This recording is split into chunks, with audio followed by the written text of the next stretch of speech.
The highway at night has its own rhythm. The hum of tires, the long ribbon of road stretching ahead, and the faint glow of distant truck stops that feel like mirages in the dark. For most people, it's just an empty stretch of asphalt. For truckers, it's a second home. Ray McClure had been driving 18-wheelers for 23 years. The road had aged him faster than he liked to admit. His beard had gone gray in streaks, and deep creases carved permanent lines around his eyes from years of squinting against sun glare and highway dust. The cab smelled of diesel, leather, and faint coffee, his survival kit for nights like this one.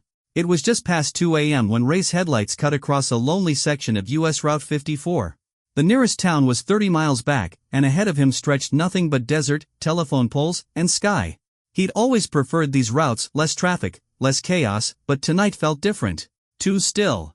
Too empty. He reached forward, tapping the dial on his radio. Static hissed, then a low, distant country station filled the cab. He let it play, though the lyrics barely registered.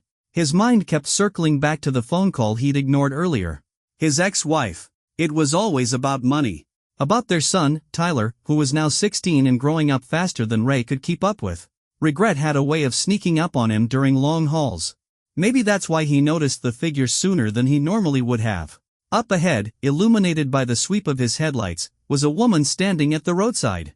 At first, Ray thought it was just fatigue playing tricks on him. Drivers saw things out here. Shadows shaped like people. Mailboxes that looked like silhouettes. But as the truck roared closer, the image sharpened. She wasn't just standing. She was crying. Her shoulders were hunched forward, one hand covering her face. She wore a pale dress that looked out of place on a cold desert night, thin fabric clinging against her in the breeze. Her other arm hung limply by her side, fingers trembling. Ray's instincts told him to keep driving. Any trucker with years on the road had heard stories. Traps. Fake breakdowns. Women luring drivers out, only for armed men to jump them. But something in the way she was crying is silent, almost like she was holding the sound, and made his chest tighten. He slowed. His brakes hissed, echoing across the empty highway as the 18-wheeler ground to a crawl. The woman lifted her head. Her face came into view, pale skin streaked with tears, eyes wide and searching. She mouthed something he couldn't hear over the rumble of the truck. Ray pulled onto the shoulder, hazard lights flickering. He cracked the passenger window. The night air was sharp, carrying the scent of dust and sagebrush. "You all right, ma'am?" he called. She stepped closer, hesitant, like she wasn't sure if he was real. "Please," she whispered. Her voice was so low Ray almost didn't catch it. "Please, help me." Her words carried something raw. Not the kind of tone someone fakes when they're running a scam. Ray leaned over, unlatched the passenger door, and pushed it open. "Get in. Quick now," he said.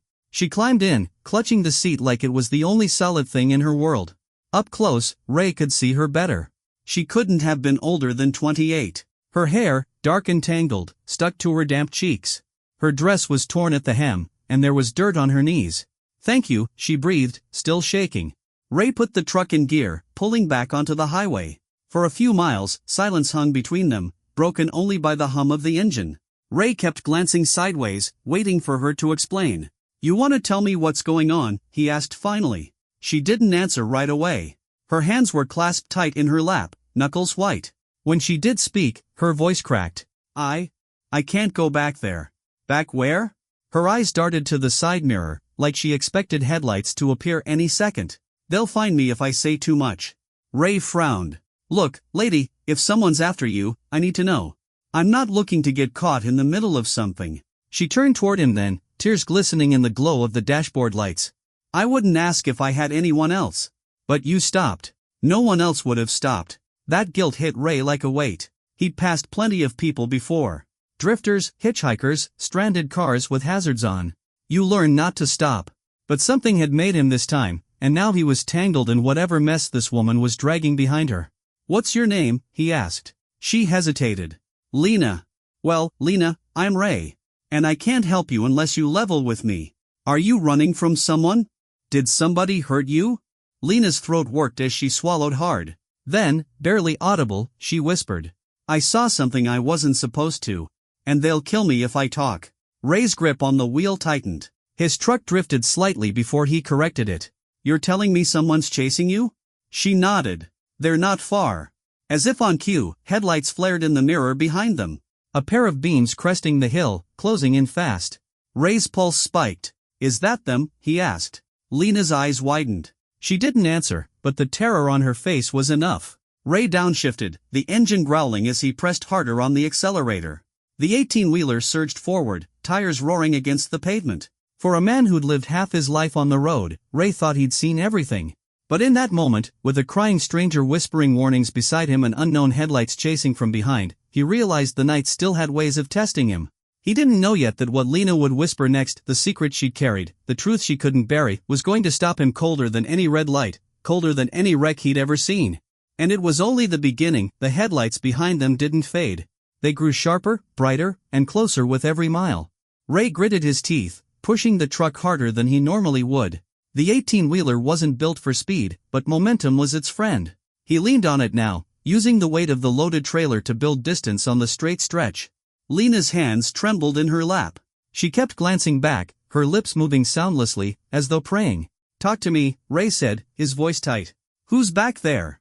Who's chasing you?" Her breath hitched. "They work for him." "Who's him?" "The man I worked for. He runs things. He doesn't let people walk away. I should have never taken the job." Ray's jaw clenched. He'd met plenty of people running from bad choices. Ex-cons hitching rides. Addicts chasing a new start. But there was something about Lena's fear that wasn't just about a mistake. It felt like she had stumbled into something bigger, something designed to crush people who crossed it. The car behind them flashed its high beams. Ray cursed under his breath. "All right, hold on." He swung the truck off the highway at the next service road. Dust plumed behind them as he guided the rig onto a narrow gravel lane running parallel to the main route. The headlights followed. "Damn it. Don't stop," Lena whispered urgently. "If you stop, they'll take me back." And then, she cut herself off, shaking her head violently, like even saying it aloud would make it real. Ray's eyes narrowed. "And then what?" She swallowed hard. Finally, she whispered the words that made the hair on the back of his neck rise. "They'll make me disappear. Like they did to the others." For a moment, all Ray could hear was the rumble of the diesel engine and the crunch of gravel under wheels. "Others?" he asked quietly. She nodded.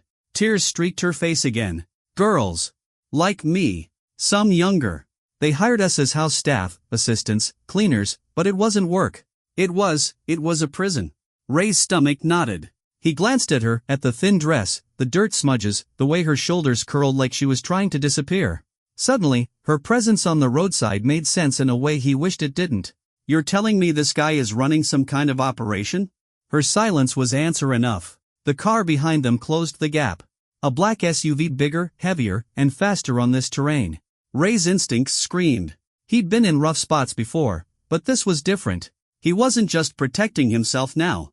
He cut the wheel sharply, guiding the rig onto another dirt track that veered into scrubland. The trailer rattled, bouncing over dips. Lena clutched the dash, eyes wide. "They won't stop," she whispered. "They never stop." Ray's focus sharpened. Then they picked the wrong damn trucker. For the next 20 minutes, it became a test of willpower. The SUV tailed them like a predator, waiting for a mistake. Ray used every bit of road knowledge he had, weaving through service lanes and old farm routes until finally, mercifully, the headlights in the mirror shrank, swallowed by the night. He didn't stop until they reached a shuttered gas station, one of those forgotten relics of the highway, with rusted pumps and a sign that hadn't lit up in years. He pulled behind the building, cutting the engine. Silence fell heavy. Lena sat frozen, her breathing ragged. Ray turned toward her. "All right. Enough dancing around it. You need to tell me everything. Names. Places. Why they want you back so bad." For a long time, she didn't answer. Then she reached into the torn lining of her dress and pulled out something small. A flash drive, taped to the fabric.